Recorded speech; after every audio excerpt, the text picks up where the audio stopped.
Hey traders, DCR just jumped around 13% this week, now hovering near the $22 to $25 zone. But here's the twist. Trading volume is slightly dropping, and that's important. So what's next? If buyers keep control above key support around $24, we could see continued bullish momentum, maybe even a push toward 30. But indicators are already heating up. RSI is near overbought levels, which often brings short-term pullbacks. And lower volume, that can signal weakening strength behind the move.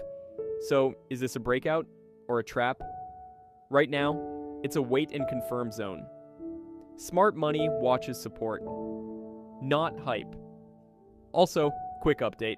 We've just released our latest DCR crypto price prediction update. Support and targets revealed. Big moves could be ahead for DCR. We've just dropped our latest analysis with key support levels and price targets you don't want to miss.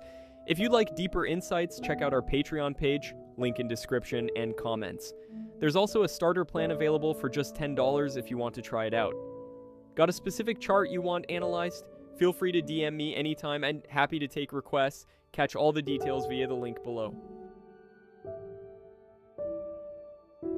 Disclaimer, please do your own research. This content is for informational purposes only and is not financial advice.